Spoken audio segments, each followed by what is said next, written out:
శ్రీ గురవే నమః. స్టార్ట్ చేయండి.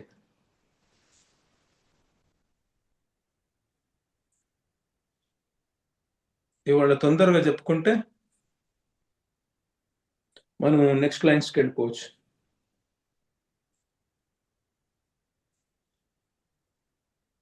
రాధే రాధే గురూజీ. లాస్ట్ క్లాస్ లో మనం చెప్పుకున్న పాయింట్స్ కొన్ని నేను రిమైండ్ చేయదలుచుకున్నాను గురూజీ.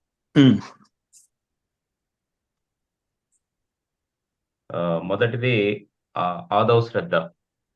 మనకున్నటువంటి 9 స్టెప్స్ లో మొదటిది ఆదవ్ శ్రద్ధ. ఈ ఆదవ్ శ్రద్ధలో ఆ, విశ్వాసము పెట్టడము, నిశ్చయం చేసుకోవడం. ఈ యొక్క శరణాగతి దారిలో నడుస్తున్నాము. ఒక్క సెకండ్ ఫస్ట్ నేను మన మధ్యలో ఆపి ప్రశ్నలు అడుగుతుంటాను. ఆ, ఈ విశ్వాసం పెట్టడం అనేటువంటిది ఆ, దేని దేని బేసిస్ మీద చేస్తున్నారు మీరు? ఎందుకంటే ఇదే విశ్వాసము నిష్ఠలో కూడా వస్తున్నది. అవును నిష్ఠలో గురూజీ. ఉన్న ఇప్పటి నుంచి ఇవన్నీ మెళుకువలు నేర్చుకోవాలి మీరు. అంటే సటిలిటీస్ తెలుసుకోవడం నేర్చుకోవాలి. అంటే సూక్ష్మ విషయాలు తెలుసుకోవాలి. అప్పుడున్న విశ్వాసానికి ఇప్పుడున్న విశ్వాసానికి ఏం తేడా? ఎవరన్నా వేరే వాళ్ళు కూడా ఆన్సర్ ఇవ్వచ్చు తెలిస్తే. ఫస్ట్ విజయ్ కుమార్ గారు చెప్తారు, ఎందుకంటే ఆయన టాపిక్ కాబట్టి.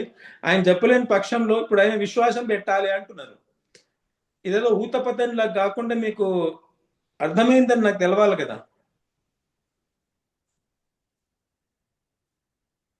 ఈ విషయం డిస్కస్ చేసుకున్నామా మనం? అవును. అక్కడికి ఇక్కడికి తేడా ఏంటిది? నిష్ఠలో వచ్చిన తర్వాత విశ్వాసానికి మొదట మొదట అనేది గురువు గారు చెప్పారు కాబట్టి ఏదో విశ్వాసం పెడతాము. అవును, గురువు గారు నిష్ఠ వేదాంత అనేది వాక్యాలు చెప్పి లాజికల్ గా ఎక్స్ప్లెయిన్ చేస్తే కరెక్ట్ గానే అనిపిస్తున్నది. ఉమ్, కరెక్ట్ గా అనిపిస్తున్నది, కానీ ఏం లేదు మన దగ్గర ఆయన చెప్పిన దానికి. అనుభవం అనేది లేదు. వెరీ అనుభవం గుడ్. లేదు. నాకు అనుభవం లేదు, కానీ ఉమ్, గురువు గారు అయితే ప్రతిపాదిస్తున్నారో ఈ ప్రపంచంలో 3 రకాల కష్టాలు ఉంటాయి. నీకు ఎంత చేసినా ఇక్కడ నీకు ఆనందం దొరకదు, ఎంత చేసినా నీకు దుఃఖం పోదు. అవునా? భగవంతుడు ఇట్లా అని చెప్తుంటే అన్ని కరెక్టే అనిపిస్తున్నాయి నాకు. భగవంతుడిని ప్రేమిస్తే నీకు ఆ ప్రేమ యొక్క ఆస్వాదన దివ్య రసం అది. ఆ రసాన్ని ఆస్వాదిస్తుంటే నీకు ఉల్లాసంగా ఆనందంగా ఉంటావు అని చెప్తుంటే అది అనుభవంలో లేదు నాకు. కానీ ఆయన వాక్యాలను విని మనము చాలా బాగా కరెక్ట్ గా చెప్తున్నాడు ఈయన, లాజికల్ గా యుక్తులతో సహా చెప్తున్నాడు, విశ్వాసం పెడుతున్నాం మనం. అక్కడ నిష్ఠలోకి వచ్చిన తర్వాత అప్పుడు విశ్వాసం ఎందుకు వస్తున్నది? అనుభవం వల్ల వచ్చిన నిశ్చయం. అంతే. ఇక్కడ నుంచి డీటెయిల్స్ వద్దు, ఈ డీటెయిల్స్ అన్ని నేను చెప్పినాను, మీరు మాటిమాటికి వింటే అర్థమవుతుంది. నేను అడిగిన దానికి కరెక్ట్ గా ఇట్లా చెప్పగలగాలి ఈ స్టేజ్ లోకి వచ్చిన తర్వాత. వెరీ గుడ్, చాలా బాగా చెప్పారు. నెక్స్ట్ చెప్పండి విజయ్ కుమార్, మీరు కంటిన్యూ చేయండి. ఆ, ఆ, సమర్పణ భావాన్ని కలిగి ఉన్నాను. ఈ మొదటి రెండోది విశ్వాసం అనే దగ్గర మిమ్మల్ని ఆపాను నేను. రెండోది ఏంటిది? శ్రద్ధ. నిశ్చయం చేసుకున్నాను. ఏమని నిశ్చయం అంటే ఏం చేసుకున్నారు మీరు? శరణాగతి దారిలో నడుస్తున్నాము, అలానే సమర్పణ భావాన్ని కలిగి ఉంటున్నాము. అంటే నేను ఇంకా గురువు గారికి సమర్పణ అయిపోయి ఆయన చెప్పిన మార్గంలో నడవడానికి నేను నిశ్చయం చేసుకున్నాను. Very good. తర్వాత ఇక్కడ సమర్పణ అనగా గురువు గారు చెప్పిన నేను ఆత్మ దాస పరికరుణ్ణు అన్న దాన్ని యాక్సెప్ట్ చేయడం. అలానే గురువు గారు జ్ఞానం ద్వారా ఈ యొక్క ఆత్మ దాస పరికర అనే యొక్క భావాన్ని ఇవ్వడం జరుగుతుంది. దాన్ని పూర్తిగా శిష్యుడిగా యాక్సెప్ట్ చేస్తాము. అలానే తర్వాత సాధన, ఈ యొక్క జ్ఞానం ద్వారా ఆత్మదాస పరికరణాన్ని యాక్సెప్ట్ చేయడం తర్వాత సాధన చేస్తాము. ఈ సాధనలో సేవ అర్ధభావాన్ని కలిగి ఉంటాము. సేవ అర్ధభావన ద్వారా సమర్పణని కలిగి ఉంటాము. సమర్పణ సాధన చేస్తున్నాం. సేవ అర్థభావన ద్వారా సమర్పణను సాధించుకుంటున్నాం. అంటే స్టార్టింగ్ సమర్పణ అవుతాం అనుకుంటున్నాను నేను, కానీ సమర్పణ కాలేను నేను. నా మనసు ఇంకొకళ్ళ రుచిలో రుచి పెట్టు అంటే ఎందుకు పెడతా నేను? నా రుచి నాకే ఉంటది, నీ రుచి నీకే అంటది మనసు. అవును గురించి. కదా. కానీ దాన్ని సాధించాలి మనం. ఆ సాధించడం ఎట్లా? గురువు గారు నన్ను ఆత్మదాస పరికరం అనుకోమంటే అక్కడ అనుకున్నాను నేను. అక్కడ ఫస్ట్ సమర్పణ ప్రాక్టీస్ చేశాను. కానీ అది ఒట్టిగా అనుకోవడమే ఉంది. అనుకున్న దాన్ని ప్రాక్టికల్ గా పెట్టాలి కదా నేను. ఆ ప్రాక్టికల్ నేను ఆత్మనైతే దాసుడైతే ఏం చేయాలి? సేవ చేయాలి. అవునా? ప్రేమించినోడు ఏం చేయాలి? నిరంతరం ప్రియుని చింతనలో ఉండాలి. అదే అర్థభావన. ఆయన చింతనలోనే ఉండడం అన్నమాట. సో ఈ రెండు చేయాలి నేను, ఒకవేళ నేను ఆత్మదాసని. అవునా? సో అందుకనే అది ప్రాక్టికల్ గా నేను చేస్తేనే నేను చేసినట్లు అవుతుంది. కాబట్టి రెండో స్టెప్ అది చేశాను అనమాట. చేసి సాధనా మార్గం అనేటువంటి సాధనను ప్రాక్టీస్ చేస్తున్నాను, సమర్పణ అనేటువంటిది ప్రాక్టీస్ చేస్తున్నాను. Very good. దీని ద్వారా భజన క్రియ చేసినట్లు ఇది థర్డ్ స్టెప్, భజన క్రియ అయిపోయింది. భజన క్రియ. ఈ భజన క్రియలో గురువు గారి కృప వల్ల మనకి అనర్థ నివృత్తి అనేది కలుగుతుంది. అనర్థ నివృత్తి కలుగుతుంది. ఈ యొక్క అనర్థ నివృత్తిలో గురువు గారితో కనెక్ట్ అవ్వడం వల్ల ప్రేమ అనేది కలుగుతుంది. ఇది సూర్యుని కిరణం వంటిది.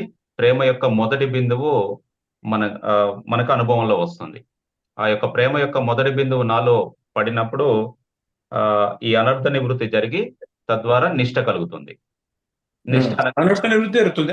అందుకనే ఫోర్త్ స్టేజ్ ను అనర్థ నివృత్తి అన్నారు. ఆ బిందు పడంగానే అది చీకటి తొలగించి వస్తుంది అది, కాబట్టి అనర్థ నివృత్తి. Very good. అనర్థ నివృత్తి ద్వారా నిష్ట కలుగుతుంది. ఇక్కడ నిష్టలో వెలుతురు వస్తే చీకటి పోయినట్లు మనకి నిష్ట కలుగుతుందంటే నిష్ట మీకు అక్కడ నిష్ట ఎందుకు కలిగిందో ఇప్పుడు చెప్పండి. స్టార్టింగ్ లో చెప్పించా మీకు నేను. ఇక్కడ నిష్ట ఎందుకు కలిగింది? అనుభవం ద్వారా. మొదట గురువు గారు ఇచ్చిన జ్ఞానం ద్వారా మనము యాక్సెప్ట్ చేస్తాము, సమర్పణ భావన కలిగి ఉంటాము. ఇక్కడ నిష్టలో సమర్పణ భావన అనేది అనుభవం ద్వారా కలుగుతుంది. ఇక్కడ వెలుతురు వస్తే చీకటి పోయినట్లు పూర్తి విశ్వాసం కలుగుతుంది గురువు గారి పట్ల నిష్ట ద్వారా. రైట్. అంటే ఇంకొకటి చెప్పాలి, మీరు ఎవరైనా చెప్పగలుగుతారా? ఇక్కడ ఎవరి మీదైనా నిష్ఠ కలగాలంటే ఏంటిదంటే మనకు ఆయన చెప్పింది అనుభవంలోకి రావాలి. నేను మీకు ఎగ్జాంపుల్ ఇచ్చాను. ఎవరైనా నా దగ్గరికి వస్తే రసగుల్లా ఇచ్చాను అనుకోండి, ఇది చాలా బాగా తిను అంటే ఫస్ట్ విశ్వాసం పెడుతున్నాడు అతను. తిన్నాక అతనికి విశ్వాసం వచ్చింది. తిన్నాక ఎందుకు విశ్వాసం వచ్చింది? ఈయన చెప్పింది కరెక్ట్ గా అని చెప్పేసి. సో గురువు గారు చెప్పింది ఏమి కరెక్ట్ అవుతున్నది ఇక్కడ? మీరు గురువు గారి దగ్గరికి ఎందుకు వచ్చిండ్రు? ప్రేమను పొందడానికి. మీకు తత్వజ్ఞానం కోసం కాదు. మీరు ఏమంటారు, నేను ఇంట్రొడక్టరీ లెక్చర్ లో ఆధ్యాత్మిక మార్గానికి మనం ఎందుకు రావాలి, ఎందుకు వస్తాము అనే లెక్చర్లో ఈ పాయింట్ చెప్పాను నేను. ప్రాపంచిక విషయాల ద్వారా, భౌతిక దేహం మీద మోహంతో ప్రాపంచిక విషయాల ద్వారా దుఃఖం కలుగుతుంది. ఆ దుఃఖంని గురువు గారి ప్రేమ, దుఃఖ నివృత్తి కోసం వచ్చారు. ఇంకో దేని కోసం వచ్చారు? ఆనందం కొరకు, ప్రేమ. బస్ అంతే, ఇంతే అనాలి మీరు. ఆ సింపుల్ ఫస్ట్ లెసన్ ఏంటిదంటే, మనది గంట సేపు చెప్పుకున్న ఫస్ట్ లెసన్ ఏంటిదంటే, నేను ఆనందం కోసం ఈ అన్ని పనులు చేస్తున్నాను, ఆనందం దొరకట్లేదు, దుఃఖం ఆవరిస్తున్నది. సో నేను నా ఫస్ట్ గోల్ ఏమైంది? ఆనందమైంది. అది దొరకట్లేదు, దాని బదులు తాపత్రయాలు వస్తున్నాయి, దుఃఖాలు వస్తున్నాయి. ఇప్పుడు రెండు గోల్స్ అయినాయి, దుఃఖం పోవాలి, ఆనందం రావాలి. గురువు గారు ఏమన్నారు? దుఃఖం ఎట్లా పోతుంది అన్నారు, ఆనందం ఎట్లా వస్తుంది అన్నారు? భౌతిక మనము ఆత్మ అనుకోవాలి, దేహం మీద మోహం వదులుకోవాలి. దేహం మీద మోహం వదులుకుంటే ఏమొస్తుంది? ఏమైతుంది? దుఃఖం పోతుంది. ఆత్మ దుఃఖం పోతుంది. ఆనందం ఎట్లా వస్తుంది? ప్రేమ ద్వారా. ప్రేమ ద్వారా. సింపుల్. నేను దీన్ని పట్టుకున్నందుకు నాకు దుఃఖం వస్తున్నది, దీన్ని వదిలేసినందుకు నాకు ఆనందం రావట్లేదు. ఆనందం ఇక్కడ ఉంది, దుఃఖం ఇక్కడ ఉంది కదా. రసగుల్లాలో తీపి ఉంది, మిరపకాయలో కారం ఉంది. నేను రసగుల్లా తినట్లేదు కాబట్టి నాకు తీపి రావట్లేదు, తీపి అనుభవం రావట్లేదు. మిరపకాయలు తింటున్నాను కాబట్టి నాకు కారం వస్తున్నది. ఇప్పుడు మిరపకాయ నాకు కారం వద్దు అంటే ఏం చేయాలి? మిరపకాయలు తినడం ఆపేయాలి. అంటే ఈ నాకు విషయ వాసనలు ఏవైతే ఉన్నాయో, నా లోపల కామక్రోధాలు ఉన్నాయో, దేహాత్మాభిమానం ఉంది, ఇవన్నీ పోయేటట్టు చేసుకోవాలి. పోతే ఆటోమేటిక్ వెళ్ళిపోతుంది అని చెప్పాడు గురువు గారు. ఆనందం ఎట్లా వస్తుంది అని చెప్పారు? భగవంతుని యొక్క ప్రేమ దొరికితే ఆనందం వస్తుందని చెప్పారు. దీనికోసం మీరు వచ్చారు. అటు తర్వాత నీకు ప్రేమను ముందు సాధన తర్వాత సంగతి. మీరు వచ్చింది బేసికల్లీ జీవుడు ఎందుకంటే దుఃఖ నివృత్తి, ఆనంద ప్రాప్తి కోసం వచ్చాడు. ఇప్పుడు చెప్పండి, మీకు ఈ అనుభవం వచ్చిందా? మీకు నిష్ట రావాలంటే ఈ అనుభవం రావాలి. అనర్థ నివృత్తిలో అనుభవం వచ్చింది కదా. అవును గురుజీ. ఎట్లొచ్చింది? దుఃఖ నివృత్తి ఎట్లయింది మీకు? సాధన ద్వారా గురువు గారి చరణాలు. ఇక్కడ అనర్థ నివృత్తి అనే పాయింట్ దగ్గర చెప్పండి నాకు. అనర్థ నివృత్తి వర్డ్ యూజ్ చేసి చెప్పింది. అనర్థ నివృత్తి దగ్గర అసలు యాక్చువల్లీ ఏం జరిగింది? గురువు గారితో కనెక్ట్ అవ్వడం ద్వారా మీరే అన్నారు కదా ఇప్పుడు అనర్థ నివృత్తి దగ్గర ఒక బిందువు సూర్యుని వచ్చింది. చేయడం యొక్క వల్ల కిరణం అనర్థ నివృత్తి అవుతుంది. ప్రేమ యొక్క బిందువు బిందువు వచ్చింది, ఆ మొదటి బిందువు వచ్చేసి అనర్థాలను తీసేసి అన్నారు కదా. బిందువు. అంటే ఏదో వచ్చింది, ఏదో పోయింది కదా. ఏం పోయింది? ప్రకృతి పట్ల ఆసక్తి పోయింది. 1 minute. ఆసక్తి. ఒక బిందువు ఆసక్తి పోయినందుకు ఏమైంది? నాకు ఒక బిందువు ప్రేమ కలిగింది. మిరపకాయను వదిలేస్తే ఏమవుతుంది? దుఃఖం, కారం పోయినట్టు దుఃఖం పోయింది. అట్లా చెప్పడం నేర్చుకోండి. మాకు కరెక్ట్ చెప్తున్నారు. అనర్థ నివృత్తి దగ్గర ఏమైందంటే నాకు గురువు గారు ఏం చెప్పారు, దుఃఖ నివృత్తి ఇట్లా జరుగుతుంది, అది వదిలేస్తే వస్తుంది, ఆనంద ప్రాప్తి ఇది పొందితే వస్తుంది అని చెప్పారు. ఇప్పుడు అనర్థ నివృత్తి దగ్గర ఏమైంది నాకు? మీరు అన్నట్టు ఒక బిందువు వచ్చింది, ఒక బిందువు పోయింది. ఆ బిందువు వచ్చి ఈ బిందువుని తొలగించి వచ్చింది అనమాట, దీన్ని డిస్మాంటిల్ చేసి వచ్చింది. సో ఇది పోయినందుకు నాకేమైంది? దుఃఖం పోయింది. ఇది వచ్చినందుకు ఏమైంది? ప్రేమ కలిగింది, ఆనందం కలిగింది. బస్.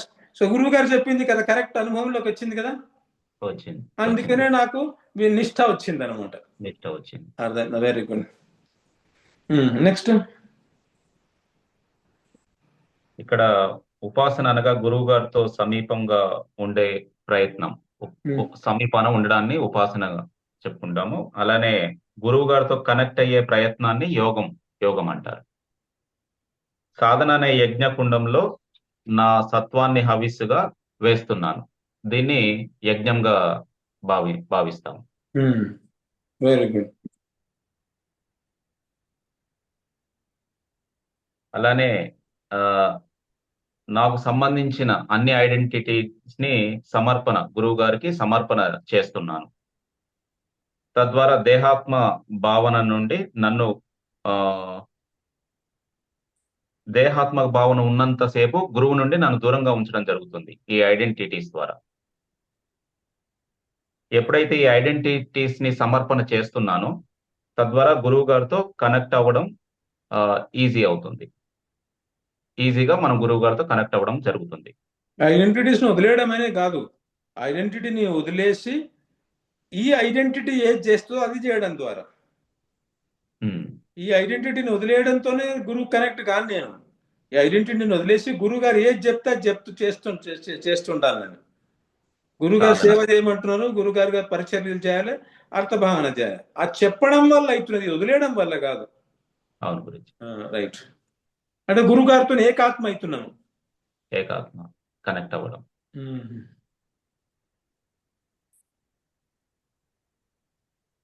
అలానే ప్రేమ అనేది సిద్ధ వస్తువు, ప్రకృతికి పరమైనటువంటిది. సాధన ద్వారా ఇది సాధ్యపడదు. కేవలం గురువు కృప ద్వారా మాత్రమే ప్రేమను పొందగలుగుతాము. అందుకోసమే కదా సమర్పణ అవుతున్నాను. సమర్పణ ఎందుకు అవ్వాలి అంటే దానికోసమే. సమర్పణ అవ్వాలి అంటే బేసిస్ ఏంటిది? దేనికి సమర్పణ అవ్వాలి? నేను నా అంత చేసుకుంటే అయిపోదా? గురువు గారికి ఎందుకు సమర్పణ కావాలంటే, అయ్యా నాయన అది వస్తువు దివ్య వస్తువు, నీ అంత నీకు రాదు అది. నీ మనసు ప్రాకృతమైంది కాబట్టి ప్రాకృతికమైన వస్తువుని సంపాదించుకుంటావు కానీ దివ్య వస్తువుని సంపాదించుకోలేవు. కాబట్టి ఒక దివ్యమైన మహాపురుషుడు ఇవ్వాలి, నాకు ఇవ్వాలి. కాబట్టి నేను సమర్పణ అయితే ఇస్తాడు. నా ఐడెంటిటీని అట్లనే ఉంచుకొని ఇవ్వమంటే ఇవ్వడు కాదు, ఇవ్వడం వీలు కాదు. నువ్వు ఈ ఐడెంటిటీని ఇచ్చేస్తే దాన్ని డిస్మాంటిల్ చేసి దాని ప్లేస్ మీద పెడతాడు ఇట్లా అనమాట. అనర్థ నివృత్తి చేసి అప్పుడు పెడతాడు ఇట్లా. Very good. శిష్యునిగా నా ప్రయత్నం ద్వారా గురువు గారే కనెక్ట్ అవ్వడం జరుగుతుంది. ప్రయత్నం చేయడం పురుషకారం నా చేతిలో ఉంది, కనెక్ట్ అవ్వడం ఆయన చేతిలో ఉంది. అవును గురువు గారు. కర్మ నా చేతిలో ఉంది, ఫలం ఆయన చేతిలో ఉంది. కర్మణ్యేవాధికారస్తి అంటే కర్మ నా చేతిలో ఉంది, కర్మ చేయడం నేను చేయగలుగుతాను, ఫలితం ఆయన ఇస్తారు. పురుషకారం నేను చేస్తాను, అదృష్టం ఆయన ఇస్తారు. అదృష్టం ఎందుకంటున్నా అంటే మీ లోపల ప్రేమ ప్రదర్శించి అంతఃకరణ నివృత్తి అవుతూనే ఉంది. ఆ ప్రాసెస్ మీకు కనబడదు, అది మీకే అనిపిస్తుంది. నిన్న నాకు దీని మీద ఆసక్తి ఉండి ఎందుకు పోయిందిరా, నిన్న నాకు పాటలు వినబుద్ధి అవుతుండే, ఇవాళ నాకు భజనలు బుద్ధి అవుతున్నది ఏంటిది, ఇదంతా ఎట్లా జరిగింది మీకు తెలియదు. అది అదృష్టం జరిగింది. అదృష్టం అంటే కనబడనిది అని. ఓకే. కనబడకుండా. దృష్టము అంటే కంటికి కనబడేది అనమాట. కనబడకుండా జరిగింది అది. ఎట్లా జరిగింది? లోపల గురువు గారు అంతర్యామిగా లోపల నుంచి ఆ మాయ చేసేసాడు అనమాట. అని ఇట్లా ఇచ్చేసాడు. అవునా? సరే, ఇది ఇంకెవరైనా చెప్తారా? చాలా విషయాలు చెప్పాడు ఈయన. ఇంకా కూడా చాలా విషయాలు మాట్లాడుకున్నాం మనము. ఉల్లాసం గురించి మాట్లాడుకున్నాము, ఆగ్రహం గురించి మాట్లాడుకున్నాము, విరహం గురించి మాట్లాడుకున్నాము. ఇవి కొద్దిగా కష్టమైన సబ్జెక్టు. ఇది ఒక్కసారి వింటే అర్థమయ్యేది కాదు ఇది. అయినా కానీ అది కాకుండా ఇంకేమైనా ప్రయత్నం చేస్తే చేయండి. ఏదో ఒక టాపిక్ తీసుకొని మాట్లాడడం అలవాటు చేసుకోండి. ఇప్పుడు చూడండి, ఆయన ఫస్ట్ వన్ లైన్ ఆన్సర్ ఇస్తాడు. ఇప్పుడు నాన్ స్టాప్ 5-10 నిమిషాలు మాట్లాడండి కదా. కొద్దిగా కరెక్షన్ చేసుకుంటూ పోతుంటే చెప్తూ పోతున్నాడు కదా, అట్లా చెప్పండి.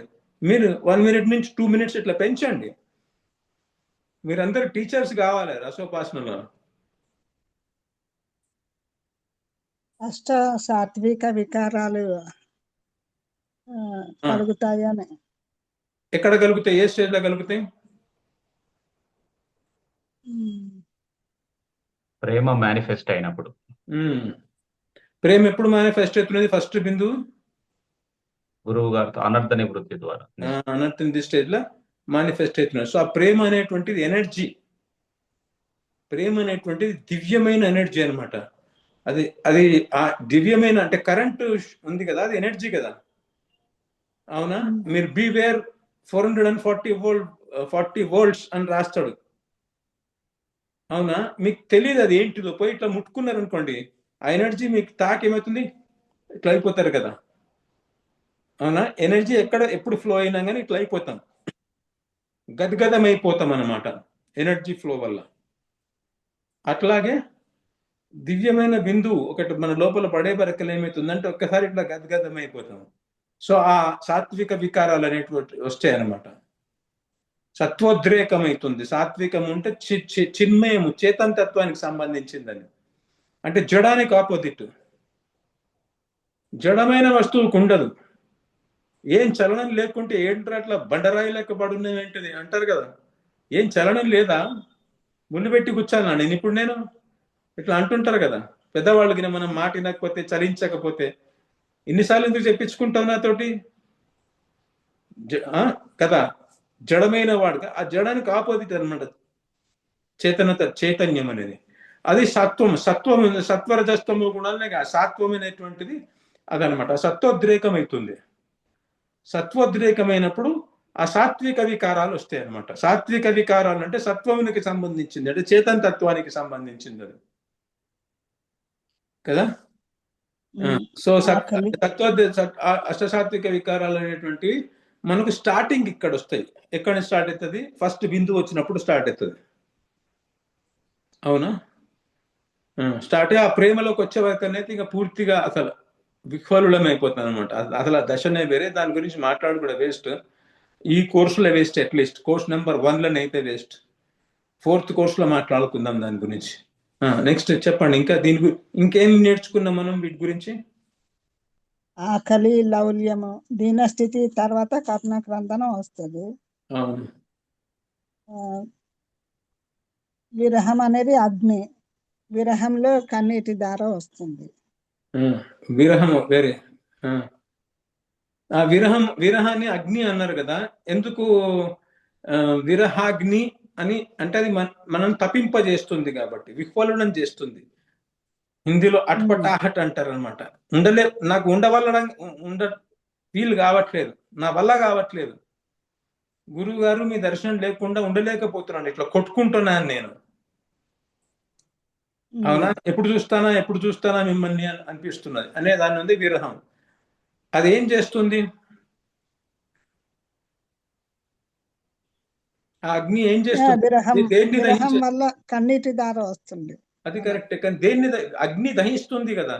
మీరు విరహాగ్ని అన్నదంటే దేన్నో తగలబెడుతుంది అని చెప్పేసి మీనింగ్ వస్తున్నది నాకు. ఇది అగ్నిరా, నేను అగ్నిరా అని ఒక హీరో అన్నాడు అనుకోండి, అంటే మీ అందరిని తగలబెడతా అని విలన్ అంటున్నట్టు అనమాట అతను. పుష్ప అంటే పువ్వు అనుకుంటున్నావా? ఫైర్ అన్నాడు అనుకోండి, అంటే ఏందన్నట్టు.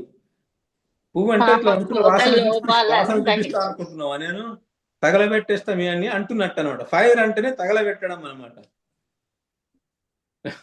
కామ క్రోధ లోపాలను తగలబెట్టేస్తాయి, వాసనలను తగలబెట్టేస్తాయి. వెరీ గుడ్, వెరీ గుడ్, బాగా చెప్తున్నారు.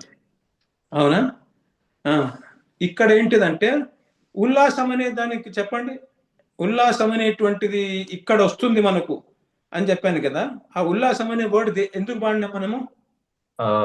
ఒక యూనిట్ సాధనకి 2 యూనిట్ల ఆగ్రహము, ఉల్లాసము, విరహము డబుల్ అవుతుంది ఒక యూనిట్ సాధన. ఫస్ట్ నాకు అది చెప్పండి. భక్తి అనేటువంటిది ఉల్లాసముతోటి ఆగ్రహంతో చేయబడుతుంది అని చెప్పాను కదా. ఈ ఉల్లాసం అనేటువంటిది ఎప్పుడు వస్తున్నది మనకు? ఈ బిందువు వచ్చినాక వస్తున్నది. ఉల్లాసం అంటే చాలా ఎగ్జైట్మెంట్ తోటి, ఆనందంతో చేస్తున్నాం మనం ఆ పనులు, ఏం పనులు చెప్పినా కానీ. అంతకుముందు ఎట్లా చేస్తున్నాము? ఈ అనర్థ నివృత్తి బిందువు రాకముందు బలవంతంగా చేస్తున్నాం. ఎందుకు అది ఇక్కడ బలవంతం ఎందుకు వస్తున్నది?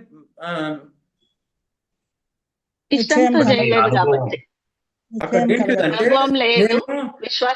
ఆత్మ, గురువు గారు ఒక బిందువు ఇస్తే ప్రేమ ఎక్కడుంటది? ఆత్మలో ఉంటది కదా. ఆ బిందువు ఆయన ఎప్పుడు నాకైతే ఇచ్చాడో ఆత్మానుభవంతో సహా ఇస్తాడు అనమాట. ఆత్మలో ప్రేమ ఉంటుంది. ఆ బిందువు ఇవ్వకముందు నేను అనుకుంటున్నాను, నేను ఆత్మదాస పరకుడు అంటున్నాను. ఎంతగానో ఉన్నది ఎక్కడ? నేను ఎక్కడ స్థితుడనే ఉన్నాను? దేహంలో స్థితుడై ఉన్నా. అండ్ దేహం ఏ డైరెక్షన్ లో పోతుంది? ప్రకృతి వైపు పోతుంది. గురువు గారు నన్ను ఎట్టు పెట్టుకోపోయే ప్రయత్నం చేస్తున్నాను?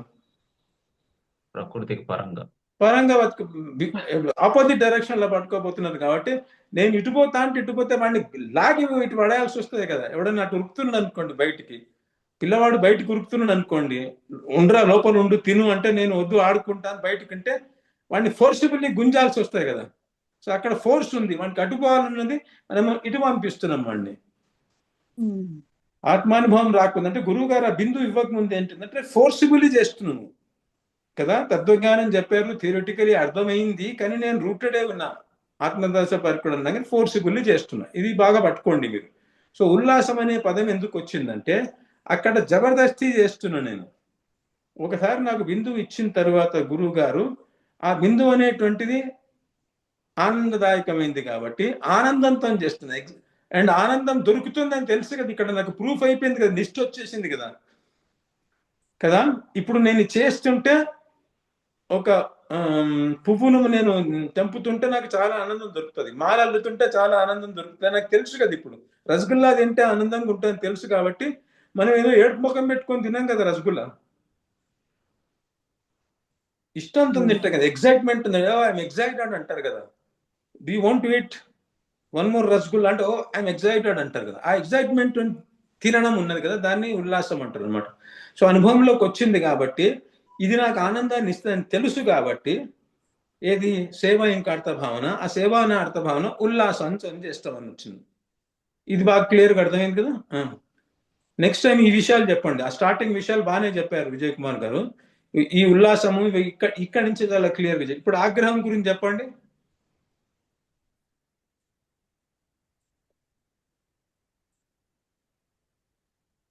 ఆగ్రహం అనేది ఫోర్స్ తో కలుగుతుంది. అంటే చేసే పనిని ఫోర్స్ తో చేస్తాం మనం. ఆ ఎగ్జైట్మెంట్ లో ఏంటంటే ఫస్ట్ టైం రసగుల్లా తిన్నప్పుడు let me see how is it అని తింటున్నాము. ఒకసారి తిన్నాక చాలా చాలా లోపల ఆవేగం ఉంది. అంటే రసగుల్లా చాలా ఫోర్స్ తో తింటామని కాదు, తినుడు మామూలుగానే తింటాం, లోపల ఆవేగం ఉంది, దాన్ని ఆస్వాదించాలనే ఆవేగం ఉంది కదా, అది డబుల్ అయింది అనమాట. అవునా? దానివల్ల ఏమైంది మీకు? అసలు ఆగ్రహం ఎందుకు కలిగింది? లాస్ట్ టైం ముందెప్పుడో చెప్పానా? అంటే ఆ ఫోర్స్ ఎందుకు కలిగింది నాకు? డబుల్ ఫోర్స్ ఎందుకు కలిగింది అంటే మామూలుగా ఒక యూనిట్ ఫోర్స్ ఉన్నది, డబుల్ ఫోర్స్ ఎందుకు అయింది?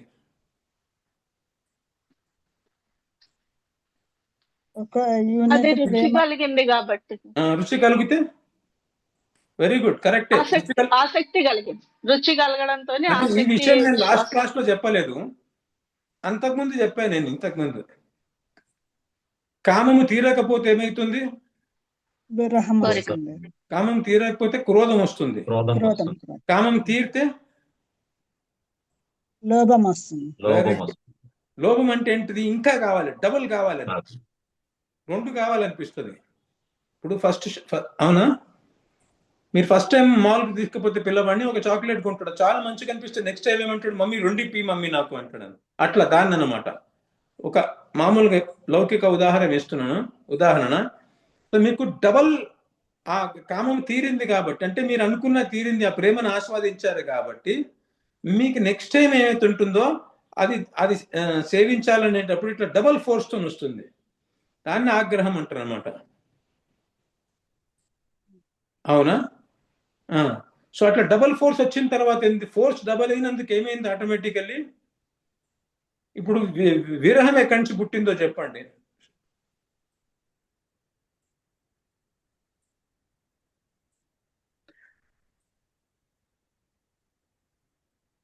కొద్దిగా కష్టపడి సబ్జెక్టు, 2 నిమిషాలు ఉంటే,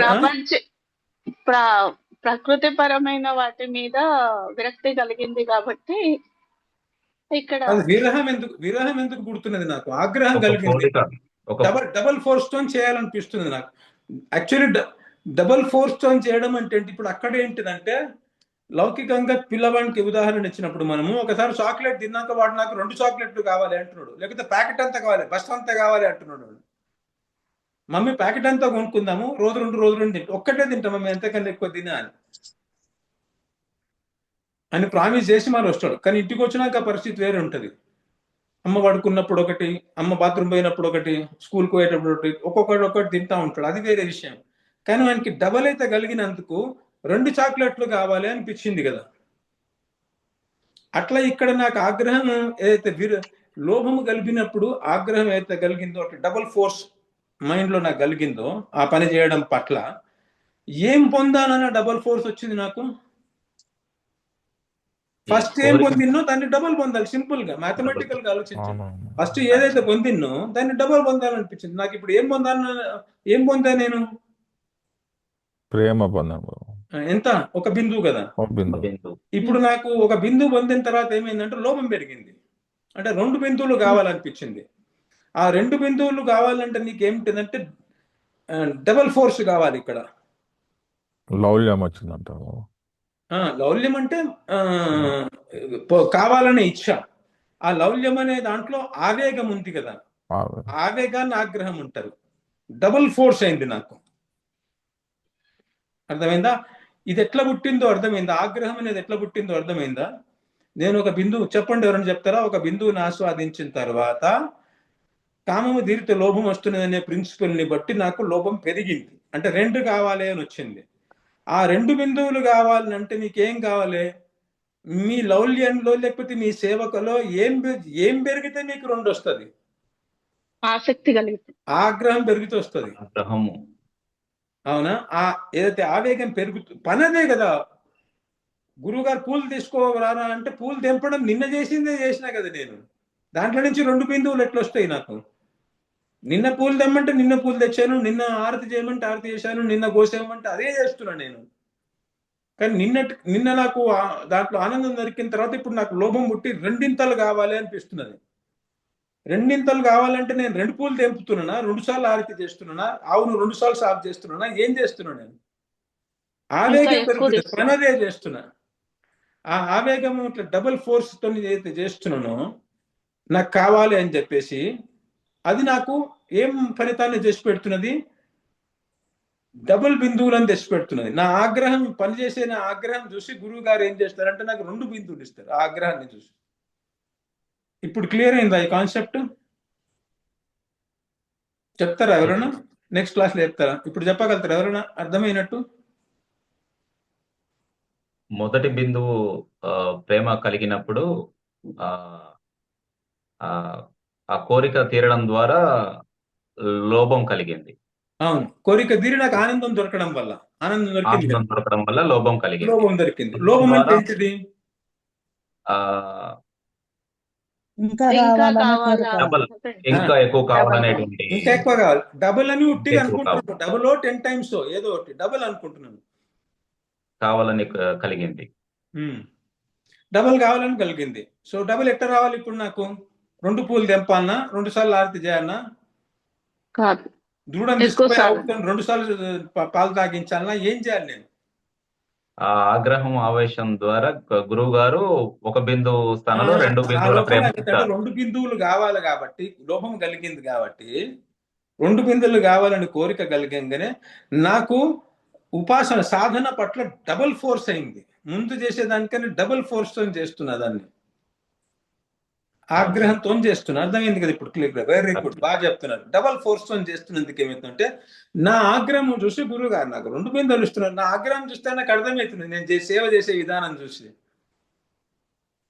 నా ముఖంలో తెలుస్తుంది కదా ఆయనకు. అవును గురువు. అవునా?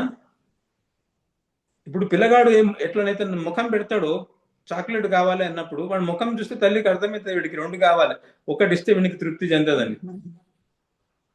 అట్లా గురువు గారికి అర్థమవుతుంది వీడు ఏ ఆవేగంతో పని చేస్తున్నాడో దానివల్ల వీనికి 2 బిందువులు కావాలి అని చెప్పి 2 బిందువులు ఇస్తున్నాడు. రైటా? కానీ ఇప్పుడు విరహం ఎక్కడి నుంచి పుట్టింది చెప్పండి. మనం విరహం అనే కాన్సెప్ట్, ఆగ్రహం అనేది ఎక్కడి నుంచి పుట్టిందో మీకు అర్థమైంది. నెక్స్ట్ క్లాస్ లో బాగా చెప్పండి, ఎవరైనా బాగా ప్రాక్టీస్ చేసుకొని చెప్పండి, 10 సార్లు ప్రాక్టీస్ చేసుకొని చెప్పండి. ఇప్పుడు విరహం ఎక్కడి నుంచి పుట్టింది చెప్పండి. కోరిక కలిగిన కోరికకి తర్వాత కోరిక తీరడానికి మధ్యలో ఆ గ్యాప్ లో విరహం అనేది ఇప్పుడు నాకు ఇప్పుడు మీరు ఏం చెప్పాలంటే గ్యాప్ వచ్చినందుకు వస్తుంది అన్నారు. Correct, very good point, correct. నాకైతే కోరిక పుట్టిందో 2 బిందువులు కావాలని, ఆ 2 బిందువులు కావడానికి కావాల్సిన గ్యాప్ వచ్చింది అనుకోండి, నాకు కావాలన్న గ్యాప్ వచ్చింది అనుకో, విరహం వస్తుంది. వాడికి 2 చాక్లెట్లు దిలాని అని పిల్లవాడిని కనిపిస్తే మమ్మీకి ఇవ్వలేదు అనుకోండి, వాడు ఏం చేస్తాడు అంటే పుస్తకాలన్నీ మంచం మీద పడేసి కింద పడి పొర్రుతుంటాడు. క్రోధం వచ్చేసిందంటే విరహం వచ్చేసింది అనమాట దాని పట్ల. అవునా? ఓకే, సో గ్యాప్ వచ్చింది. ఇప్పుడు నేను మిమ్మల్ని ఇంకో క్వశ్చన్ ఇవ్వాలి, దీన్ని బట్టి క్వశ్చన్ ఏం రావాలి మీరు చెప్పండి. గ్యాప్ రావడం వల్ల విరహం వస్తున్నది అంటున్నారు. అవునా? మీకు క్వశ్చన్ ఏం రావాలి ఇక్కడ? అగ్నిబుడు ఏం క్వశ్చన్ రావాలి? ఆయన గ్యాప్ వచ్చినందుకు వస్తుంది అంటే, ఇప్పుడు నాకు 2 బిందువులు కావాలన్నది, ఆ 2 బిందువులు నాకు కావాలనే కోరిక వచ్చిన తర్వాత ఆ 2 బిందువులు నాకు దొరకకపోతే గ్యాప్ వచ్చినందుకు నాకు విరహం పుడుతుంది అంటున్నాం. ఏం ప్రశ్న రావాలి ఇక్కడ?